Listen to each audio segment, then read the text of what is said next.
Bienvenue sur DMG TV, les histoires mystiques. Si tu es nouveau sur la chaîne, n'oublie pas de t'abonner, de laisser un commentaire, de liker et de partager. Tu veux raconter une histoire? Il y a un numéro à l'écran sur le plus 237 655 81 90 17. Envoie ton histoire et on va jouer ici sur YouTube, sur Facebook et sur TikTok. On poste plusieurs histoires tous les jours sur YouTube. La chaîne c'est DMG TV. Et on a une deuxième chaîne YouTube où on poste tous les 15 heures une histoire exclusive. La chaîne c'est DMG TV, histoire mystique exclusive. Donc n'oubliez pas de vous abonner aussi de ce côté-là. Allez faire un tour là-bas aussi. Les directs sont sur TikTok le mercredi et les vendredis à 20h00 heure du Cameroun. Ceux qui veulent monter en direct, nous raconter leur histoire, c'est sur TikTok.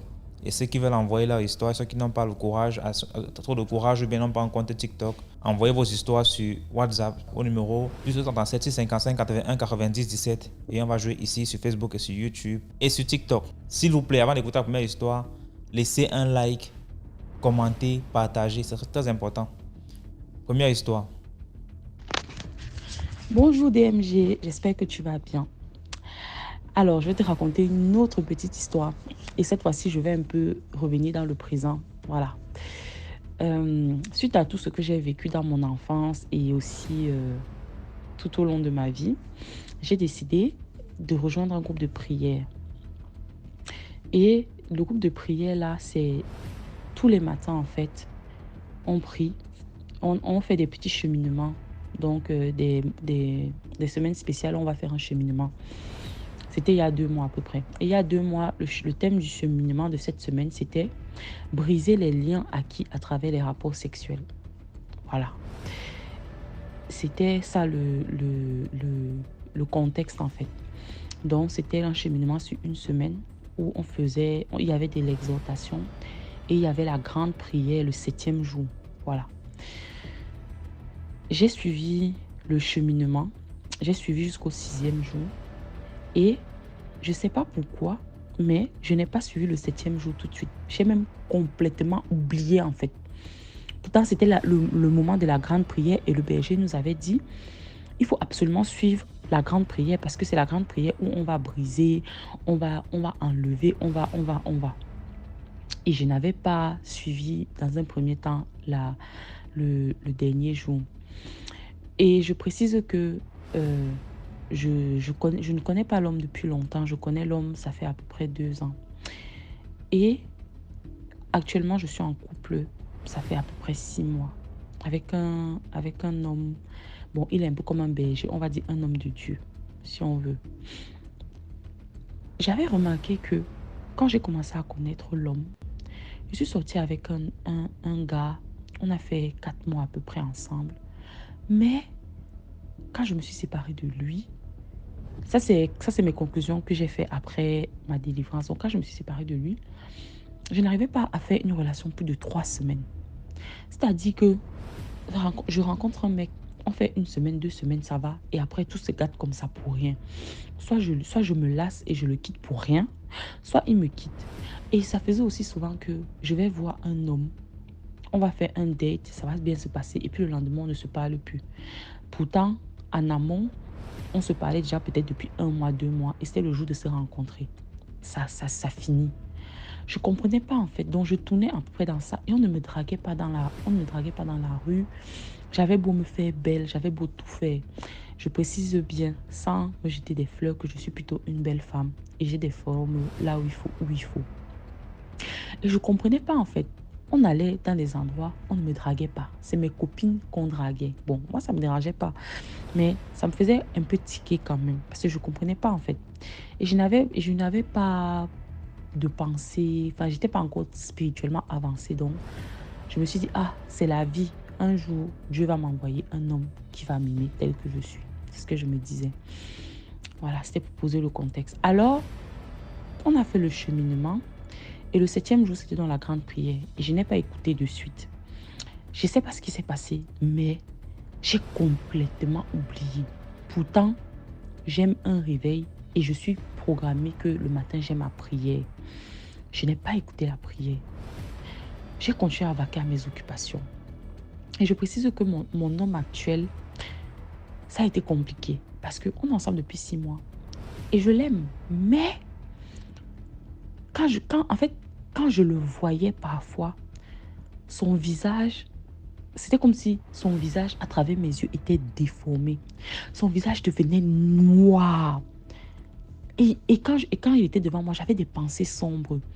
J'avais une voix qui me disait dans mon cœur, pourquoi tu es même avec lui? Quitte-le, il ne va rien t'apporter. Quitte-le, là comme il est laid, là comme il ne te correspond pas. Une belle femme comme toi, tu fais quoi avec ce jardin? Il va t'apporter quoi? J'avais une voix qui me disait toujours ça. Quand on était ensemble, quand j'invoquais le nom de Jésus, parce qu'il m'avait dit ça, parce que je lui avais parlé de ça, il m'avait dit invoque le nom de Jésus, ça va passer. J'invoque le nom de Jésus, après tout se passe bien. Mes yeux s'éclairent, je commence à le voir comme il est, parce qu'il est plutôt bel homme. Je commence à le voir comme il est, ça se passe bien, je suis câline, je joue les femmes amoureuses. Mais après, les pensées sombres reviennent. Son visage redevient littéralement celui d'un grand-père, un vieux grand-père en fait. C'est comme ça que je le voyais à travers mes yeux. J'avais des pensées meurtrières le concernant. La voix me disait, tue-le, poignarde-le. Si tu l'étouffes dans son sommeil, qu'est-ce qui va se passer? J'avais ce genre de pensées et ça m'affectait tellement que parfois je devenais méchante avec lui. Je me laissais parfois tellement emporter que quand je le voyais, je me disais, mais qu'est-ce que je fous avec ce genre de mec en fait? Qu'est-ce que je fais avec lui? Du coup, je lui faisais du mal. Je lui faisais de la peine. Vous voyez. Donc, c'était un peu ça. Et notre relation abattait déjà de l'aile parce que quand je le voyais, à travers mes yeux, c'était un grand-père. À travers mes yeux, je le voyais comme, je ne sais pas, quelque chose avait changé, quelque chose n'allait pas, en fait. Mais bizarrement, on n'arrivait pas à se séparer. Bizarrement, il y avait des moments où ça allait. On vivait le love story, ça se passait bien. Quand je n'étais pas avec lui, quand j'étais à distance, il me manquait, j'avais envie de le voir et tout. Voilà, je reviens dans le présent. Donc, quelque chose à faire, j'ai oublié de suivre le dernier jour de la grande prière de délivrance. Je n'ai pas suivi, je ne sais pas pourquoi. 3-4 jours sont passés. Je me lève un matin, je décide que bon, je vais prendre le bus, je vais aller à l'école. Et je prenais le premier bus de 6 heures, donc j'étais vraiment seule. Le bus là, la ligne que je prends, il n'y a pas beaucoup de gens qui prennent cette ligne en fait. C'est un bus, on va dire, qui passe à peu près tous les 1h30. Et j'étais seule dans le bus, je me suis assise au fond du bus et le chauffeur il était devant et il y a une vitre en fait. Donc il n'entend pas forcément ce qui se passe derrière. J'étais toute seule au fond du bus. Je suivais ma musique, je crois que je suivais même du rap, un truc comme ça. Et puis là, il y a une voix qui me dit dans ma tête, tu as oublié, est-ce que tu n'as pas oublié quelque chose? Je dis, comment ça j'ai oublié quelque chose? Tu n'as pas suivi la dernière prière. J'ai dit, Seigneur, je n'ai pas suivi la dernière prière. J'ai dit, j'ai pas suivi la dernière prière, comment? Sachant qu'en amont, on avait déjà commencé à déclarer, en fait. Le 6e jour que j'avais suivi, le dernier jour que j'avais suivi, c'était en mode, le berger nous demandait de briser tout lien acquis avec les hommes.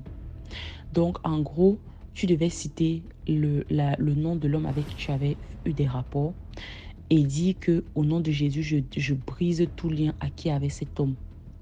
J'expulse de mon corps et de ma vie tout démon, toute entité, tout ce qui est négatif, tout le négatif que cet homme a. Je brise tout mariage que j'ai tissé avec lui à travers le rapport sexuel. Je renvoie et je détruis toute œuvre démoniaque, toute œuvre acquise à travers ces rapports sexuels. Je chasse tout esprit, tout. En fait, on devait tout chasser et briser tout ce que on avait pu prendre à travers notre rapport sexuel. Parce que le rapport sexuel, c'est un échange entre deux personnes, c'est un échange spirituel. Soit tu récupères le bon, soit tu récupères le mauvais, en fait. Et le sixième jour, c'était ça. Et il fallait citer les noms précis et déclarer, en fait. Et si tu ne te souvenais plus du nom de la personne en question, tu pouvais dire que Seigneur, j'ai oublié tel nom, mais je brise. Voilà. Et ce que j'ai su après, c'est que l'esprit de cet homme avec qui j'ai eu ces rapports était tellement fort que il me fallait absolument le nom et il fallait le cibler en fait. Et moi, je l'ai su après. Donc, la dernière prière, en fait, la dernière grande prière, c'était un peu la 6e prière, mais sauf que le berger allait prier pour nous en même temps. Je ne sais pas si vous voyez, en fait, lui, il allait prier en langue, il allait intercéder pour nous. Et les autres jours, il ne l'avait pas fait. Les autres jours, il nous avait simplement dit de préparer les noms, de commencer à s'exercer. Et c'est ce qu'on va faire le dernier jour. Donc, je suis dans le bus, j'ai écouté la dernière prière. Ça n'a même pas duré, ça a duré 5, 6 minutes, la dernière prière, en fait. C'est lui, parce qu'il priait en langue et nous, on devait briser et chasser. Donc, pendant que j'écoutais la dernière prière, j'ai commencé à bâiller, à souffler. J'ai commencé à crier, à me tordre dans le bus. Comme je te dis, la DMG. Souffler, bâiller, à me tordre, crier dans le bus. Crier. J'étais là, je brise, je brise, je brise. À un moment, je m'arrête, je me dis, bon, ça doit être fini. La voix me dit, non, tu as oublié tel nom. Et j'avais déjà fait ça le 6e jour. Et j'avais oublié un nom et je ne savais pas. Et le pire, c'est que le nom que j'ai oublié, c'est l'un des premiers hommes avec qui j'ai eu des rapports, en fait. Et je suis toujours en contact avec lui, épisodiquement. La voix me dit, tu as oublié tel nom. On va dire Cédric. Tu as oublié Cédric. Là, je dis, mais oui, j'ai oublié Cédric. Comment j'ai pu oublier Cédric? C'est ma plus longue relation. C'est ma deuxième plus longue relation. 5 mois. Comment j'ai oublié Cédric? Et là, je reprends la prière. Je dis, je brise tout lien au nom de Jésus que j'ai acquis à travers le rapport sexuel que j'ai eu avec Cédric. Je brise et je chasse tout esprit qui serait entré. Tout. Je commence à parler. Et là, je commence à me tordre. Mon ventre commence à me faire mal. J'ai envie de vomir. Je commence à souffler, à souffler, à souffler, à bâiller, souffler, bâiller. Ça a duré 3-4 minutes. Dès que ça s'est arrêté, j'étais épuisée. Maman, j'étais épuisée. Je prends l'air et tout. Je me calme. Dès que je me calme comme ça, il y a une voix qui parle dans ma tête. La voix me dit, tu es libérée. Je dis libérée. J'ai fait la prière du 6e jour. C'était la même chose, non? Qu'est-ce qui change le 7e jour? Je me dis, ah, c'est peut-être parce que le berger là intercédait pour nous en langue que peut-être ça change quelque chose.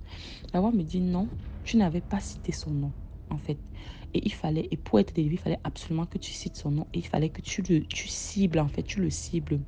Et la voix me dit, tu viens d'être libéré de la malchance amoureuse de cet homme. Là, je suis choquée. Je dis, Seigneur, comment ça? Et là, le Seigneur me révèle que, en fait, cet homme, dans sa famille, en fait, ils ont... Bref, je vais pas... Voilà, mais bref, le Seigneur me dit que il avait une malchance, en fait, amoureuse sévère. Et qu'en ayant des rapports sexuels avec lui, il m'a transmis. Cet esprit est entré dans ma vie, en fait. C'est ce qui faisait en sorte que on ne me regardait pas dans la rue, mes relations se gâtaient. Et quand j'ai commencé à sortir avec l'homme de Dieu avec lequel je suis, il n'a pas pu en fait nous séparer en fait parce que l'homme de Dieu est trop fort. Et c'est pour ça donc qu'il s'est infiltré dans mes pensées parce que à ce moment-là j'étais un peu faible spirituellement. Donc il pouvait s'infiltrer dans mes pensées, m'envoyer des pensées morbides, modifier la face de l'homme de Dieu quand je le regardais à travers mes yeux. Donc il pouvait m'attaquer comme ça pour essayer de faire en sorte que je quitte cet homme en fait. Mais il n'arrivait pas et ça devenait de plus en plus régulier en fait. Et j'ai pris cet esprit quand j'ai eu ces rapports sexuels avec Cédric en fait, il y a 2 ans, si vous voulez. Et la voix me dit, tu t'es débarrassé de cet esprit en fait. Cet esprit est parti. Là, j'ai dit, merci Seigneur, je commence à louer le Seigneur. Merci Seigneur et tout. Et j'ai constaté que subitement, après ça, tout s'est décanté dans ma vie un peu. En fait, c'est comme si, je sais pas, quand je marchais dans la rue, les hommes m'interpellent maintenant. Quand je me fais belle, on me regarde, on me drague. C'est comme si, en fait, j'ai noté un changement palpable, si vous voulez. J'ai noté un changement palpable et ma relation s'est améliorée avec mon homme actuel, en fait. Parce que je n'avais plus cette mauvaise pensée. Je le voyais maintenant tel qu'il était. Et ça s'est amélioré. Donc, c'était ça mon histoire. Et si je me suis arrêtée, je n'ai pas voulu développer ce que Cédric a. C'est parce que en fait, c'est lié à sa famille et ça, c'est une autre histoire que je raconterai plus tard. Mais c'était ça mon histoire. Donc DMG, je te remercie. Et le conseil que je tiens, j'ai un conseil, c'est que quand vous êtes avec des rapports sexuels avec quelqu'un, couvrez-vous toujours dans le sang de Jésus. Faites toujours une prière après pour chasser, pour détruire tout ce que vous avez acquis de cette personne, surtout les trucs mauvais. Je parle pour ceux qui ne sont pas mariés, ceux qui sont, ceux qui sont dans le viens, on reste, qui sont en concubinage, ceux qui ont les petits copains. Il ne faut surtout pas oublier de faire ça parce que vous pouvez récupérer beaucoup de choses négatives qui peuvent vous gâcher la vie. Voilà comment, à travers un rapport sexuel, j'ai récupéré un esprit qui gâchait toutes mes relations. Voilà. Si je n'avais pas fait ce cheminement, je serais toujours avec ça et peut-être je serais séparée de mon homme actuel. Sachant qu'au début, j'ai cru que c'était un mari de nuit. Et moi, je faisais beaucoup de prières pour chasser le mari de nuit. Je faisais beaucoup de cheminement dans ce sens-là, alors que ce n'était pas ça. Donc, c'est pour vous dire aussi que ce n'est pas que le mari de nuit qui peut faire ça, qui peut gâcher vos relations, qui peut faire. Vous avez aussi des esprits, en fait, qui peuvent le faire. Donc, c'était ça, ma petite exhortation, et c'était ça, mon histoire. Donc, DMG, je te remercie. Commentez, likez, partagez, et puis, bye! Merci beaucoup pour l'histoire. Maintenant, on va écouter la deuxième histoire. Ouais, salut DMG, j'espère que tu vas bien et que tes DMG followers vont aussi bien. Bon, c'est pour raconter deux histoires. Vu que les histoires ne sont pas longues, je préfère une fois les raconter. J'ai suivi une histoire ici chez toi de quand les étudiants ne se lèvent pas de composer les examens, il faut être très prudent. Il ne faut pas saluer n'importe qui, il ne faut pas partager son stylo et tout. Moi, j'ai vécu un cas pareil quand j'étais à l'Ouest, quand j'étais élève en terminale à l'Ouest. On avait un élève qui venait de Yaoundé. Il était très fort dans les matières, très fort dans les matières comme mathématiques, physique et tout. Il était très intelligent. Toutes les matières étaient bonnes, mais sa spécialité était les matières de calcul. Puisque chaque personne dans l'école connaît son couloir. Il y a d'autres qui sont forts dans les matières comme ça, comme ça. Moi, je vivais avec un de mes amis. Le jour de l'examen, je me réveille avec mon ami me dit, puisque moi je venais de Douala, il me dit, frère, comment pas composer comme ça? Tu arrives, ici ça ne joue pas, on t'a baranté. Ici ça ne joue pas. Tu arrives, ne salue pas les gens avec les mains. En fait, ne salue pas n'importe qui avec les mains et tout, et tout, et tout. Sinon, on va voler tes chances. Ah, moi, il dit que, Aka, et d'abord, quelle chance pour qu'on vole. Donc, ça me sert à quoi? Moi, je pense, moi, en fait, quand il parlait ça, je connais ça comme la blague. Nous sommes allés composer maintenant l'examen. Mon ami là, le jour où on composait la matière, c'était maths.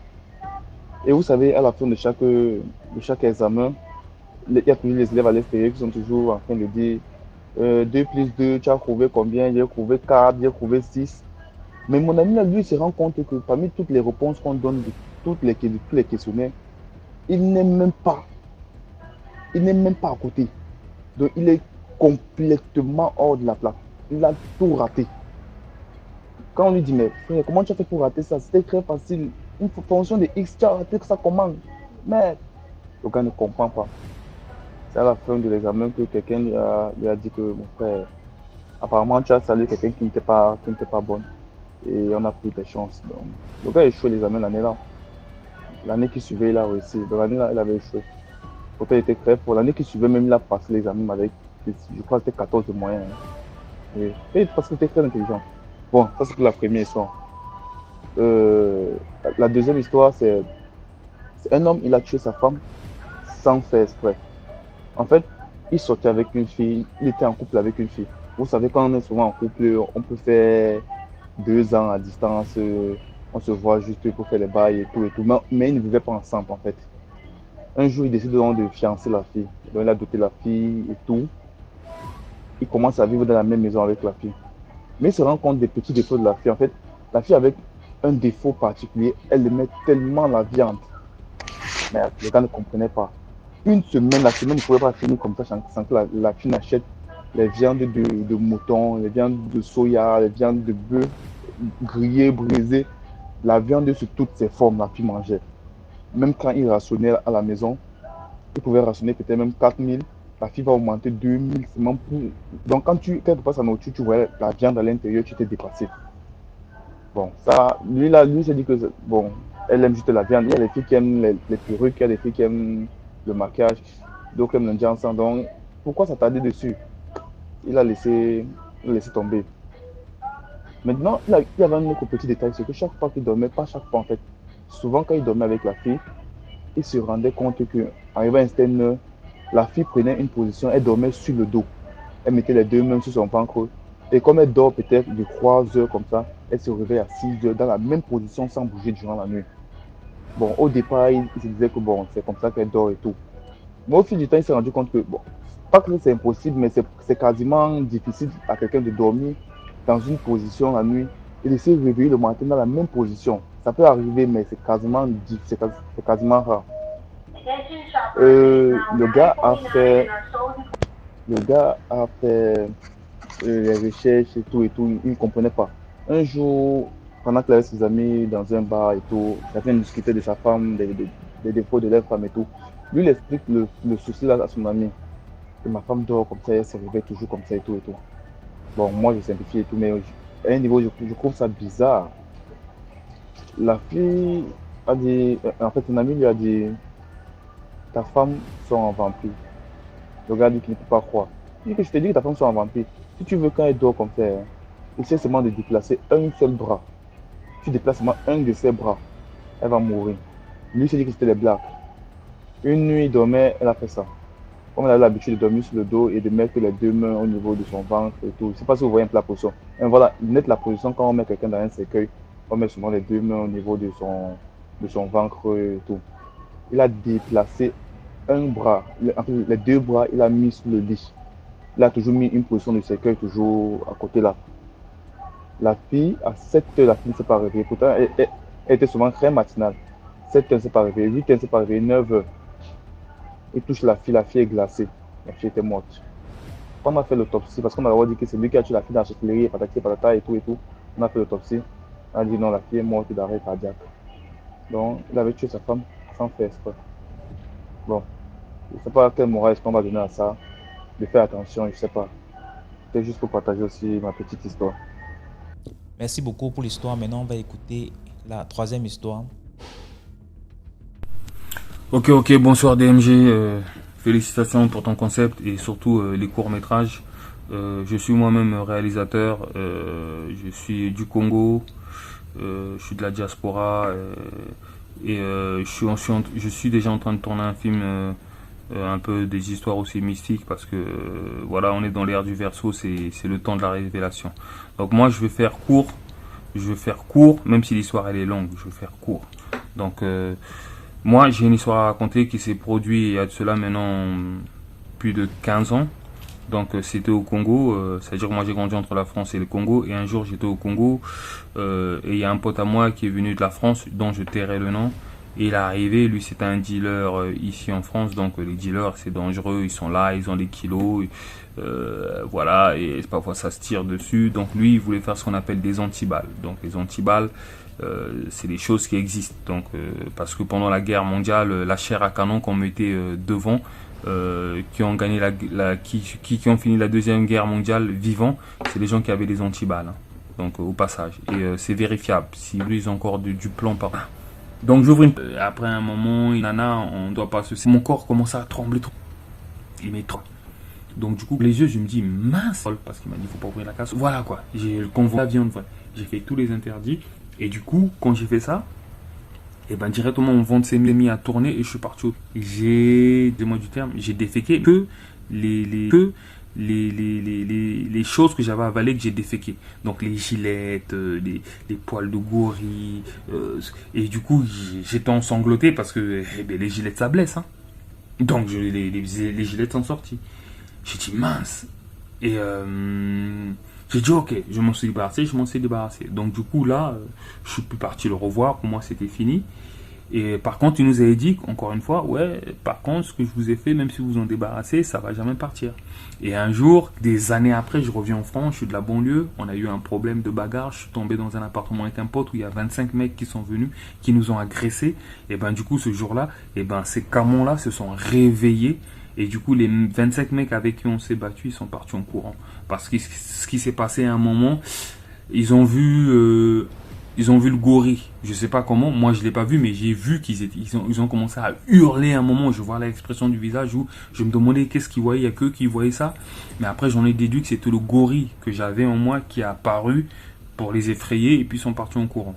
Donc, et ça encore, c'est pas parce que tu crois pas que ça n'existe pas. C'est les sciences mystiques. Et nous, les Africains, on est très mystiques. Voilà. Contrairement à ce qu'on peut croire, c'est-à-dire que la neuromélanine, c'est plus que puissant. Donc du coup, des années après, en m'intéressant à la spiritualité, j'en ai déduit que mon pote avait voulu me donner en sacrifice en fait, parce que le jour où je suis parti, il m'avait emmené moi pour me donner en sacrifice, mais ils n'ont pas réussi. Ils n'ont pas réussi. Et c'est ça la moralité. Donc la moralité, les amis, ton pote que tu dis meilleur ami, parfois quand il voit quelque chose en toi, il veut l'étoile que tu as et il est prêt à te sacrifier parce que comme je disais, c'est lui déjà mon pote avec qui je traînais, c'est un enfant de ministre, donc c'est des pratiques déjà qui ont été peut-être déjà faites. J'ai pas les preuves, mais bon, vous voyez ce que c'est la politique un peu en Afrique. Donc du coup, lui, il a voulu reproduire ça sous moi. Donc faites attention à vous. Et pour finir, ne croyez pas que tout ce qui est mystique en Afrique est forcément mauvais. C'est juste comment tu utilises la chose. C'est comme le couteau. Le couteau, c'est à toi de décider tu fais du bien ou tu fais du mal avec ça. Donc je vous remercie DMG. Donc big up des histoires, j'en ai plein. Et au plaisir. Si tu me donnes encore l'opportunité d'en balancer une autre. Ciao, ciao. Ciao. Merci beaucoup pour l'histoire. Maintenant, on va écouter la 4e histoire. Coucou, bonjour DMG, bonjour tout le monde. DMG, tout à l'heure, je viens d'écouter une histoire sur l'émission de 14h d'une jeune dame qui expliquait que sa maman l'avait accouchée à 15 ans et lui a laissé chez sa grand-mère au village et comment son grand-père voulait lui déranger mystiquement, sûrement peut-être pour l'achever plus tard, et que les Blancs étaient passés une fois dans le village et ils ont reconnu son grand-père en disant qu'il vient souvent en France. Il est même leur partenaire, quelque chose comme ça. Et les gens du village étaient étonnés en disant que maintenant le vieux n'est jamais sorti du village. Comment ça, il s'est retrouvé en France? En fait, ça m'a rappelé une histoire dont ma maman a vécu dans un village où elle partait acheter la marchandise à l'époque. Et elle nous avait raconté ça. Donc, je vais vous raconter l'histoire parce que ce qui s'est passé avec le grand-père de la dame là, ça existe dans... Il y a plein d'histoires de ce genre. Donc, ma maman allait acheter la viande de brousse à l'époque parce qu'elle vendait, elle était commerçante et elle partait dans les villages. Elle achetait les viandes de brousse pour venir vendre à Douala, 2 fois à Yaoundé, 2 fois à Kribi. Mais elle était basée dans la petite ville appelée Edea. Donc, du coup, une fois, elle est allée dans un village et quand il partait là-bas, 2 fois, il pouvait rester 1 semaine, 10 jours, 3 jours avant de rassembler autant de marchandises pour retourner en ville. Donc, un jour, il savait que comme c'est un village où se trouve... ça a une particularité de quelque chose donc qui permet que c'est reconnu dans tout le monde entier, je peux dire, parce que ça a une particularité du fait que il y a quelque chose de précieux qui s'était passé là-bas ou bien qui a commencé là-bas dans le Cameroun et que c'est là-bas que la chose avait commencé. Donc c'est un village que tout le monde peut connaître en tant que peut-être catholique, en tant que chrétien catholique au Cameroun. Donc c'est un village donc où il y avait toujours beaucoup de pèlerinage, où ça existe même encore peut-être. Moi je ne sais pas, comme ça fait longtemps je suis plus au pays.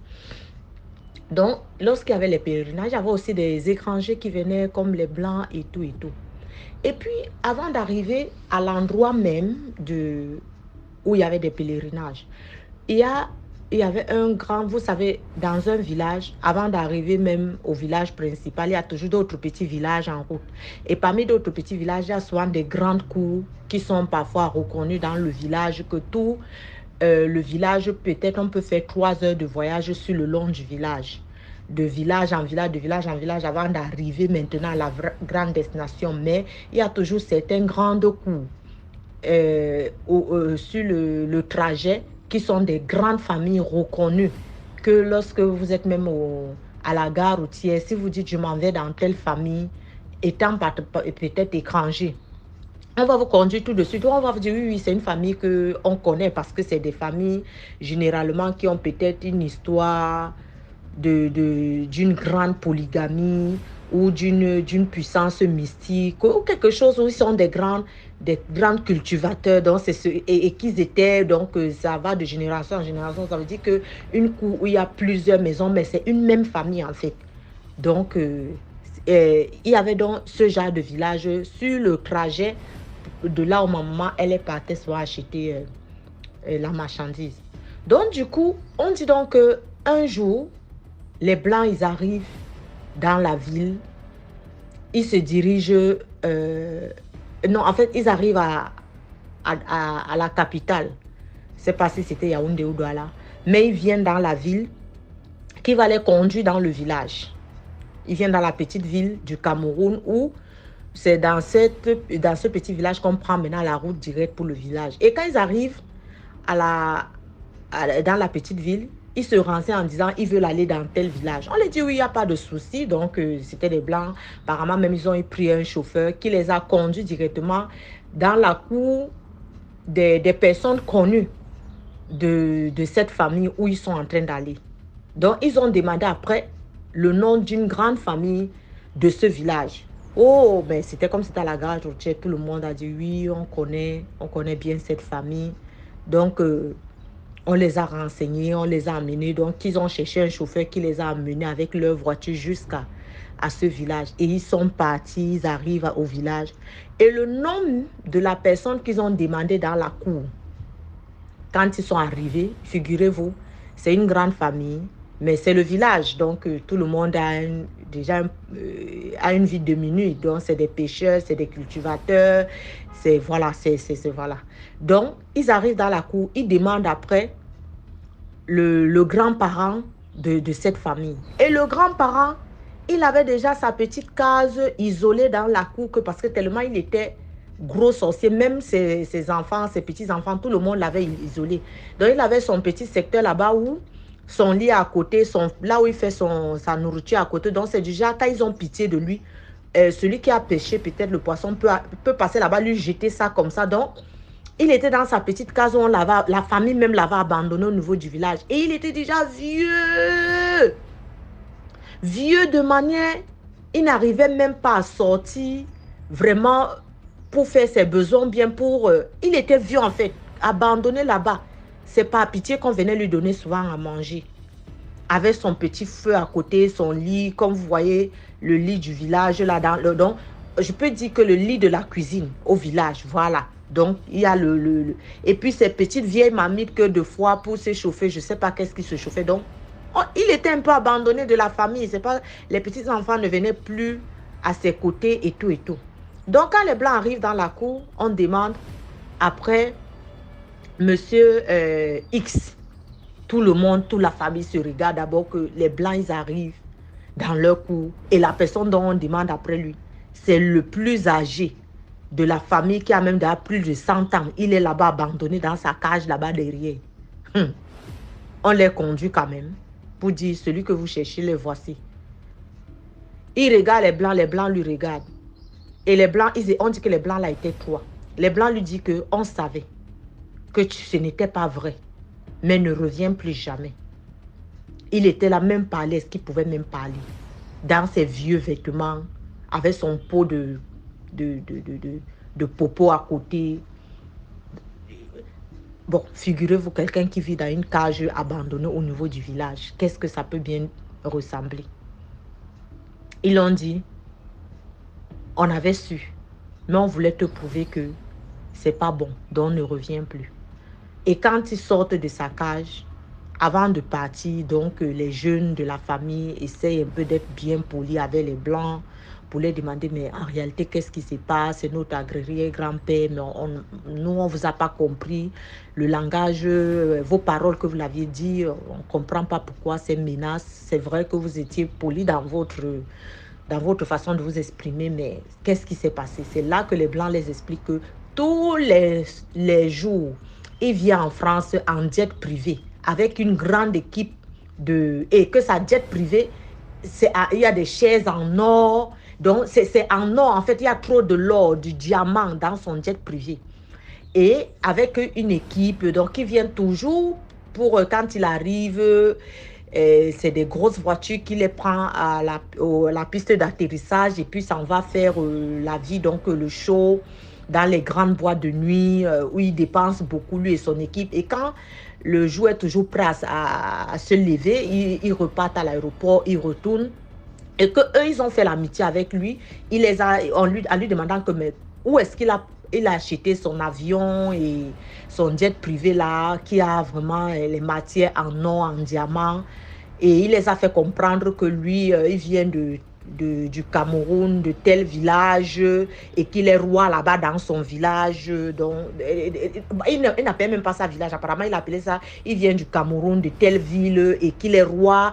Il est roi donc il s'est donné genre roi, comme le Cameroun n'a pas un état royal, mais il s'est donné du genre, dans son département, c'est lui le roi, et il s'est dit, il les a présentés ce qui n'était pas en fait, donc du genre, il y a trop de richesses dans son village, dans sa ville, et que c'est lui qui est le gouverneur, un truc comme ça. Mais eux, ils ont compris parce que tout le temps, il était avec eux. Il était avec eux dans les histoires de la soirée, des boîtes de nuit, les plus grandes boîtes de nuit avec son équipe.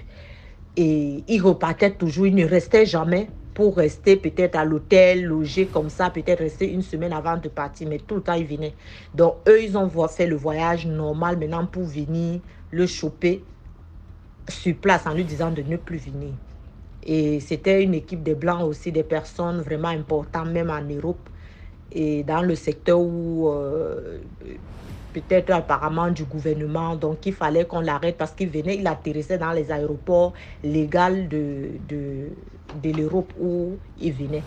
Donc du coup, l'histoire de la jeune dame m'a rappelé cette histoire que ma maman nous avait racontée. Ça a fait trop, c'était une histoire qui avait chauffé, on en parlait de partout et pendant des années et des années. Hein. C'est pas une histoire qui était tout de suite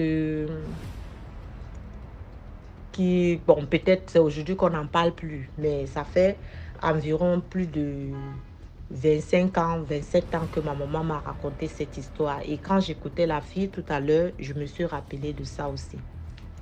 Merci, au revoir. Merci beaucoup pour l'histoire. Maintenant, on va écouter la 5e histoire. Bonjour la famille DMG, bonjour DMG, bonjour la team. Alors, j'ai vécu une histoire dans ma petite jeunesse, là. Voilà, dans la vingtaine, voilà. Donc, je sortais comme toutes les jeunes et tout, et je savourais ma jeunesse, quoi. Un jour, un beau monsieur m'accoste, il sort d'une grosse limousine, un jeune et beau jeune homme. Il me tend sa carte, il me dit qu'il est séparé une fois par mois. Il fait dans le vin, les vignes. Quand je regarde la carte, je vois les châteaux de machin, truc de ci, de ça.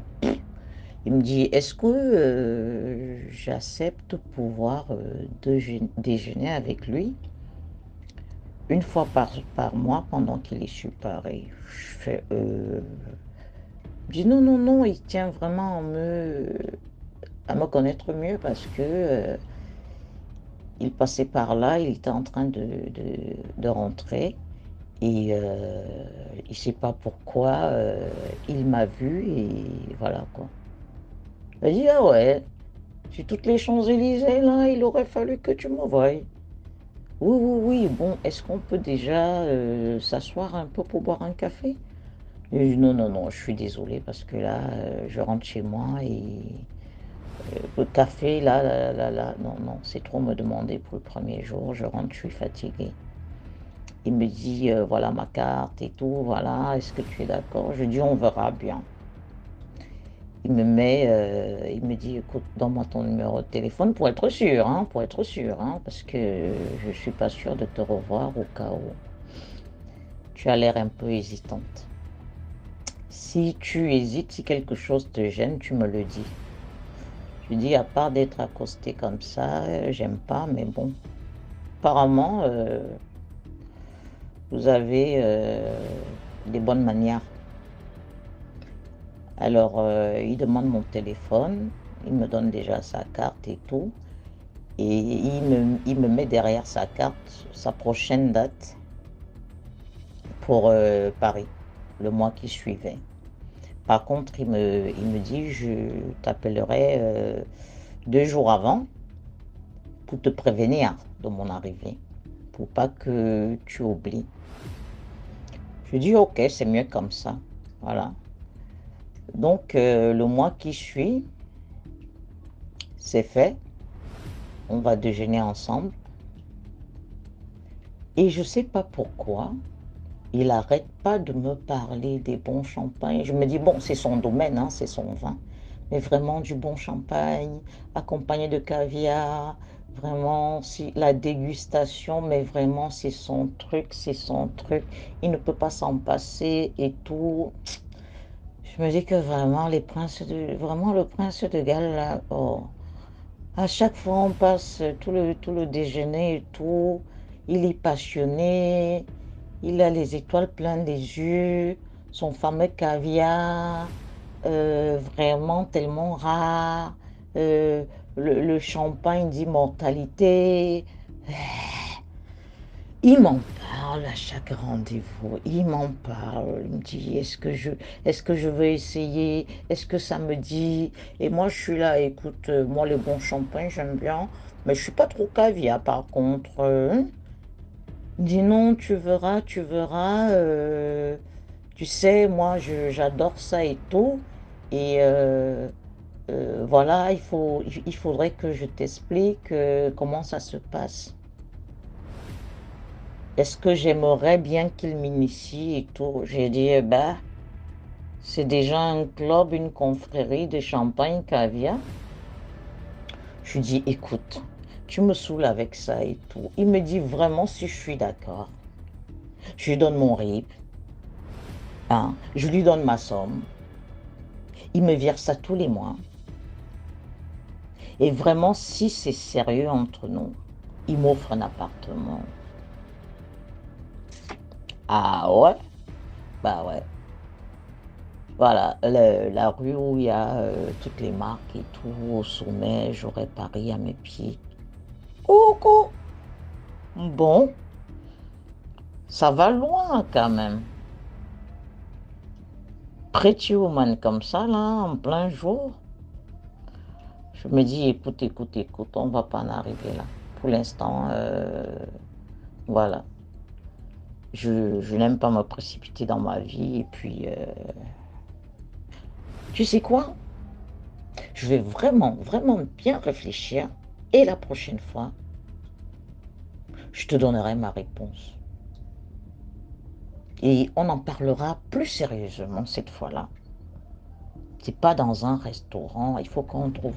Bon, tiens, je t'inviterai chez moi et on en parlera. Il était content. C'est vrai. Oui. Entre-temps, comme j'avais une copine antillaise qui sortait tout le temps avec son chéri, sortait tous les soirs, et connaissait pas mal de choses et tout. C'était une petite grande sœur de 3-4 ans. Alors je l'appelle, je vais la voir avec son chéri. Je lui raconte l'histoire. Je dis, il y a quelque chose là depuis un moment qui me trotte dans la tête. Ça commence à devenir vraiment bizarre. C'est un mec qui est super bien et tout, mais il n'arrête pas de me parler du champagne, du caviar, la dégustation, mais vraiment, c'est quoi ce délire? Il est prêt à me payer, à me donner un appartement et tout. Mais c'est quoi ce délire? Et là, moi, je lui ai promis que vraiment, dans un mois, on va vraiment développer pour mettre les points sur les i. Et ce couple-là me regarde comme ça, je finis de parler. Ils éclatent de rire, Ils se roulent dans toute la maison. Ils disent que, mais tu es aussi naïve. Je dis, comment ça naïve? Si, mais tu sais pas c'est que le champagne. Je dis, mais je sais ce que c'est que le champagne. Il dit, non, pas ce champagne-là. Le champagne. Mais c'est la pisse, tu pisses. Quoi? Et c'est ça qu'il veut boire. Quoi? Bon, bah, ça peut être un délire et tout, mais ça insiste tellement, ça a autant de valeur. Et le caviar, bah, le caviar, t'as compris, hein, qui fait ça? Sinon, c'est des gens qui payent cher. Et encore, toi, t'es bien tombé, parce que c'est lui qui en a besoin. Il en a besoin à ce point, j'ai eu l'impression que c'est un vampire, il lui fallait ça C'était vital. Il me dit, ah oui, ils sont comme ça, ils en ont besoin et ça paye, et voilà quoi. Parce que sinon, il te parlait, toi, de t'offrir, de te servir. Mais là, il veut être servi par toi. Waouh! J'ai dit, mais c'est quand même pas un timbré, il a l'air bien. J'ai dit, mais ce ne sont pas des timbrés, c'est un autre monde. C'est un autre monde. Mais tu sais, il ne faut pas les juger, hein. C'est leur vie à eux. Je dis, moi, je ne juge pas les gens. Mais pourquoi des mois et des mois, il insiste? Je dis, non, il choisit, c'est pas n'importe qui. Quand il te voit, il sait s'il peut, voilà. Waouh! Je dis, et le prochain rendez-vous, je dis quoi? Ils me disent, comme tu es délicate et tout, essaye de voir exactement quel genre de truc il veut faire. Moi, je dis, écoute, genre ou pas genre, hein, moi, je sais pas. Je ne peux pas sur Terre. Donc, mais vraiment, il faut faire attention quand on fait des bisous, hein. Moi, sur Terre, hein, c'est bon. Je veux pas, ni en prendre, ni à donner, mais vraiment, le bon Dieu, je prends pas les gens comme, non, non, non, non, non, non, non, non, non, c'est bon. Ils me disent, non, écoute-le et tout, parce que tu as promis de développer, il va bien te parler, il va te dire, dis, mais comment ça se passe? Qui fait ça en public? Dis, va le voir, reste tranquille et tu nous appelles. Ah, enfin j'ai la réponse à cette histoire de champagne caviar. Donc au prochain rendez-vous, je suis préparé, hein, je suis bien préparé. Le monsieur, il arrive chez moi. Cette fois-là, c'était la totale. Oh, les fleurs, les canapés de ci, de ça, les grosses marques de tout ce qu'on peut avoir comme amuse-bouche de monsieur X, de madame Y. Vraiment, il s'attendait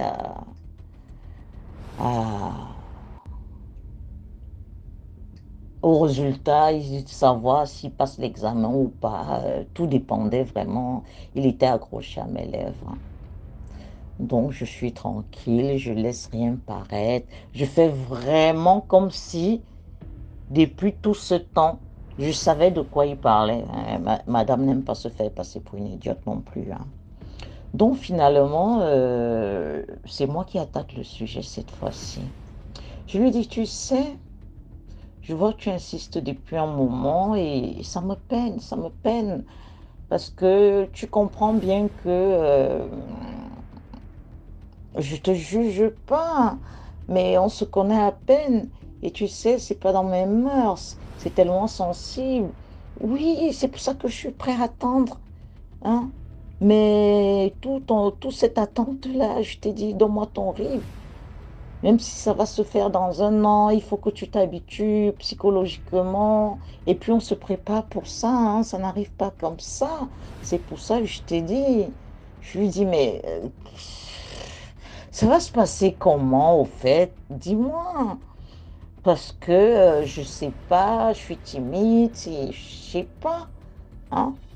Il me dit oui, il a son couvert en argent, sa coupe en argent, son assiette, son plateau en argent, et avec une grande table. Parce que c'est tout un cérémonial. Et lui, il sera sous la table et moi sur la table. Parce que c'est tellement important. Il faut qu'il voie venir tout ça. Et après, ce sera servi. Et l'autre, on le sert aussi sur la coupe.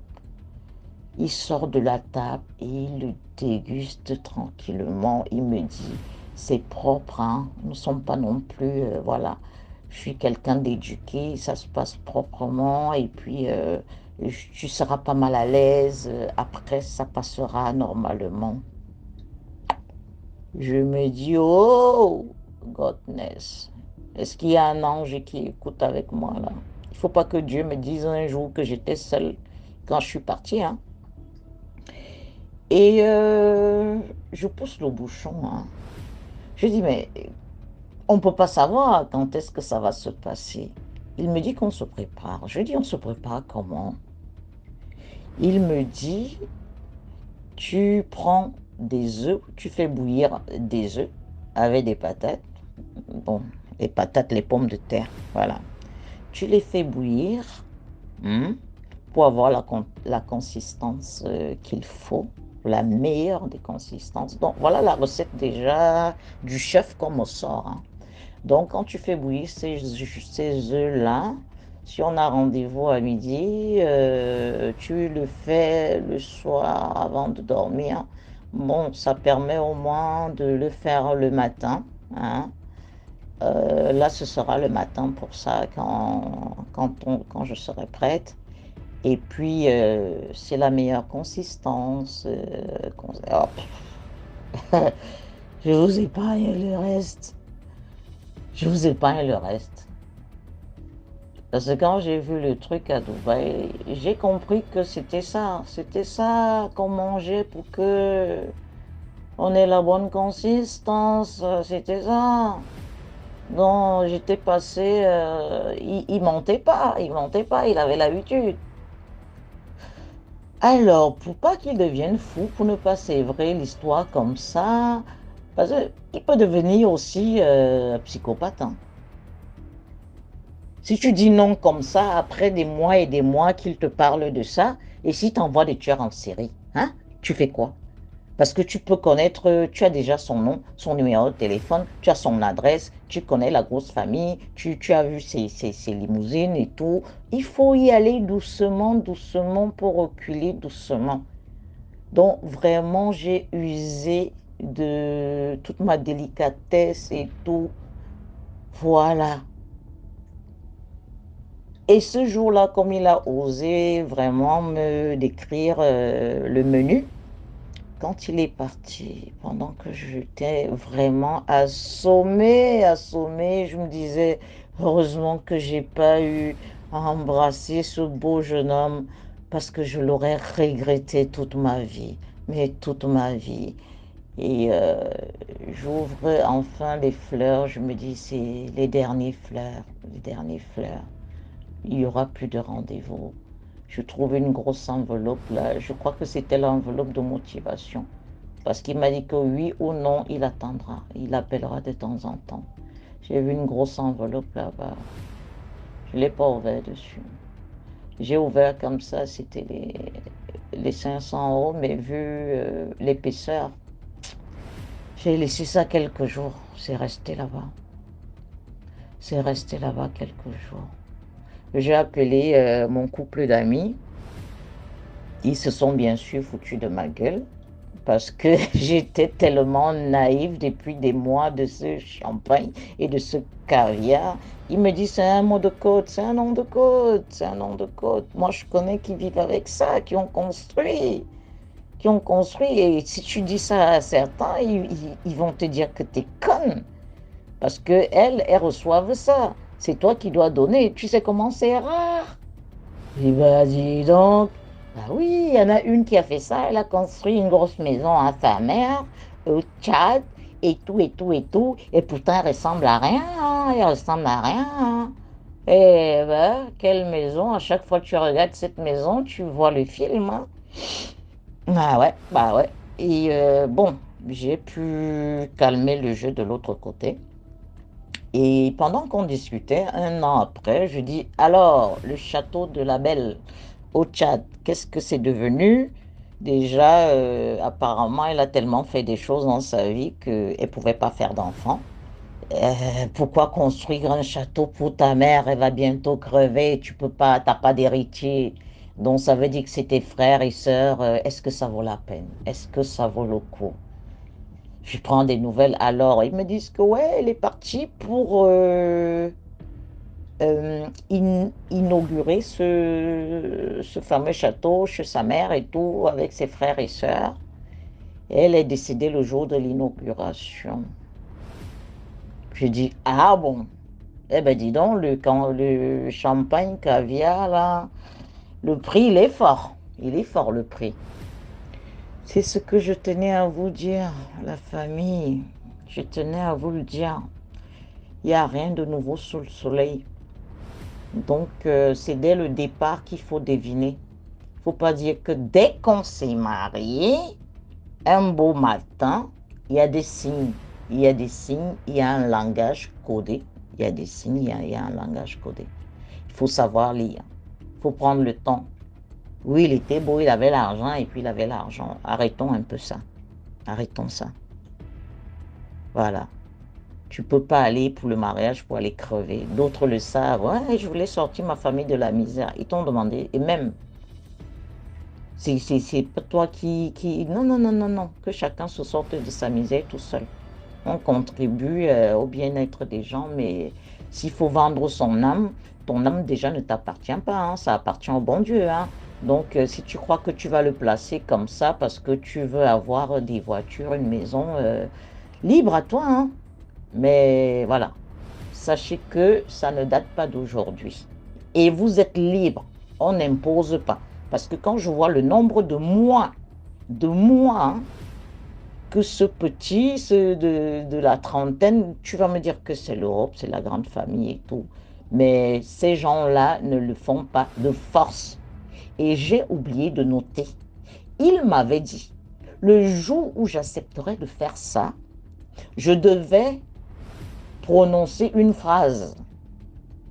En fait, il devait me dire, dans un genre de contrat verbal, il devait me dire, voilà, je te fais ceci, cela, tu me donnes ceci, cela, et moi je répète de mon tour, oui, j'accepte de faire ceci, cela, en échange de.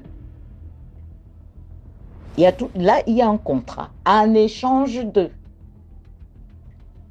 Là, tu signes le contrat. Et j'avais posé la question, et quand on ne veut plus du contrat, qu'est-ce qu'on fait? Il m'a dit, en ce moment-là, je t'expliquerai. Je t'expliquerai à ce moment, le moment venu. Mon œil. Écoutez, je vous souhaite bonne journée, bonne soirée, je sais pas. Soyez pas à table, voilà. Merci pour tout, merci pour la plateforme. Voilà, voilà. Au revoir. Au revoir à tout le monde. Au revoir. Merci beaucoup pour l'histoire. Maintenant, on va écouter la 6e histoire. Bon DMG, c'est encore moi. J'espère que tu vas bien. Moi, je vais super bien. Voilà DMG, je vais te raconter l'histoire de ma belle-sœur. Ça s'est passé il y a cela une semaine et l'histoire se déroule à Yaoundé. Voilà, je ne veux pas dire le quartier et tout. Voilà, ma belle-sœur est rentrée de son travail. En chemin, elle a rencontré un monsieur dans une... Bon, on ne peut pas dire monsieur, un jeune homme dans une grosse bagnole, vitre fumée. Bon, du coup, le monsieur s'est arrêté à klaxonner. Ma belle-sœur s'est arrêtée. Le monsieur lui salue, comment tu vas? Elle dit bien. Et le monsieur lui demande son numéro. Bon, ce qui fut fait. Après, ils se sont séparés. Arrivé à la maison, le monsieur lui a demandé l'une de ses photos. Elle n'a pas donné parce qu'elle avait peur qu'elle ne pouvait pas lui donner. Dans son 6e sens, vraiment, elle a été frustrée parce que c'est un jeune homme avec une grosse voiture, en plus étudiant, tout et tout. Bon, elle a dit, elle n'a pas de photo. ce qu'elle a raconté au monsieur. Après, en soirée, le monsieur lui demande que, bon, je veux que tu viennes me retrouver au Sénat. Il était avec ses amis. Elle a dit, est-ce qu'elle peut venir avec son grand frère? Le monsieur a dit non, qu'il ne veut pas qu'elle vienne avec quelqu'un. Elle a dit, ah, désolée, elle ne peut pas sortir parce que si elle peut sortir, c'est si et seulement si son grand frère l'accompagne et que sa maman est un peu trop sévère avec ce côté-là, elle ne peut pas sortir. Si elle sort tout seule, le monsieur a refusé qu'elle vienne avec quelqu'un. Ok, ils sont séparés. Après, le lendemain du soir, le monsieur lui écrit un message, il demande comment tu vas, il dit qu'il va super bien. Mais le monsieur ne l'appelle pas, tu vois. Le monsieur lui écrit juste des messages. Maintenant, le monsieur lui dit, je veux que tu me fasses jouer par téléphone, je te donne une somme de 50 000 francs. C'est là, elle vient, elle me demande des conseils parce qu'elle et moi s'entend très bien. Elle m'explique la situation qu'elle a rencontré un monsieur qui lui demande de le faire jouer par téléphone. Il donne une somme de 50 000 francs. Mais elle me dit qu'elle a peur parce que c'est un étudiant. Il a 26 ans, le monsieur. Il a déjà une très grosse voiture. Moi, en tant que... Parce que je te suis depuis et j'avais déjà suivi une histoire comme ça d'une fille qui était au village avec son papa. Et comme son papa était un chef, il y avait son ami qui était venu à la maison. Et elle a pris contact avec la jeune fille. Et après, ils ont fait l'amour par téléphone jusqu'à ce que la fille avait trouvé des asticots sur le lit le lendemain du matin et avait appelé sa soeur. Parce que sa soeur qui avait expliqué à son papa. Donc, directement, cette histoire-là m'est venue en tête. Je lui ai dit non, il ne faut pas le faire. N'essaye même pas. Je l'ai donc raconté l'histoire-là parce que moi, je te suis vraiment de longtemps, hein, depuis. Et je ne peux pas te mentir. À chaque fois, le matin, je me réveille avec ça, tes histoires. Donc, tous les épisodes, j'ai déjà écouté. La nuit, quand je vais dormir, j'ai toujours tes histoires. Tout et tout, je travaille les histoires et j'ai toujours sur YouTube parce que je laisse le téléphone, je mets les AirPods, mon cerveau seul. Voilà, donc je lui ai expliqué l'histoire. Je lui ai donc demandé, est-ce que ton Orange Money a ton nom complet? Elle m'a dit non. J'ai dit voilà. Elle m'a dit qu'elle n'avait pas envoyé sa photo. Je lui ai dit souvent, lorsque tu rencontres des messieurs comme ça, ne donne pas ton vrai prénom. Invente un faux prénom que tu peux lui donner et tout. Et arrête, donc bloque le monsieur, ne lui contacte plus, ne cause plus avec lui parce qu'on ne sait jamais ce qui pouvait arriver si elle le faisait. Donc, ce qui est là, c'est que c'est juste pour sensibiliser, de faire vraiment très attention aux jeunes. D'ailleurs, les papas même, ils sont même plus trop comme les jeunes de maintenant. Parce que certains jeunes de maintenant, là, sont plus rusés que les vieux pères, tout et tout. Donc, c'était un peu ça qu'elle m'a expliqué. J'ai voulu partager sur DMG TV. Bon, n'hésitez pas de liker, de commenter et de partager. Vraiment, DMG, je vous adore trop. Merci et bisous à vous. Merci pour l'histoire. Voilà, c'était tout pour aujourd'hui. J'espère que vous avez aimé. Laissez vos commentaires.